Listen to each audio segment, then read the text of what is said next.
2028 వరకు Warangal airport ప్రారంభిస్తామన్నారు CM Revanth Reddy. మరి ఈ వ్యాఖ్యలపై స్పందించారు Telangana BJP chief Ramachandra Rao.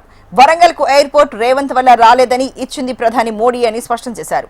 2011లోనే airport ఏర్పాటుకు రిపోర్టులు వస్తే యూపీఏ హయాంలో ఎందుకు అనుమతులు ఇవ్వలేదు సీఎం రేవంత్ సమాధానం చెప్పాలన్నారు.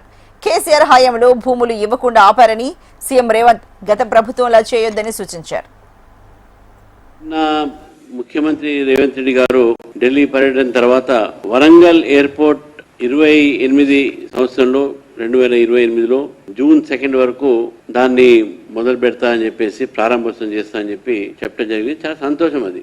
కానీ రేవంత్ రెడ్డి గారు అదేదో క్రెడిట్ ఆయన చేపెట్టి అయింది ఏదో చెప్పుకునే ప్రయత్నం చేస్తున్నారు. ఇప్పుడు ఎన్డీఏ ప్రభుత్వం వచ్చిన తర్వాత ఈ రోజు వరకు దాదాపు 88 కొత్త ఎయిర్పోర్ట్ తీసుకొచ్చినాం మనం.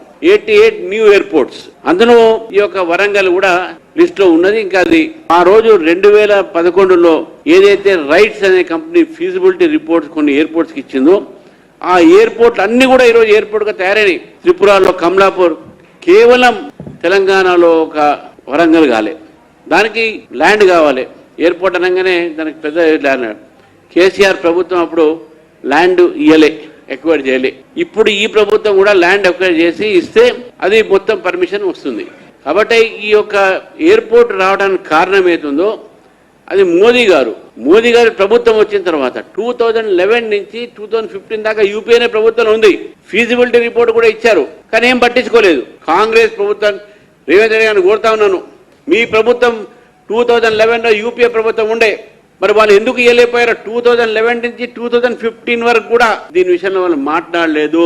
నేను రేవంత్ రెడ్డి గారిని కోరుతా ఉన్నాను, మీరు ఏదో ఉత్తర కుమార పలుకులు కాదు, చేసేస్తా 27 కాదు. కేసీఆర్ గారు చాలా చెప్పారు, మీ ఇద్దరు పోలికలు లక్షణాలు చాలా కలుస్తాయి, ఇద్దరు పోలికలు ఉన్నాయి.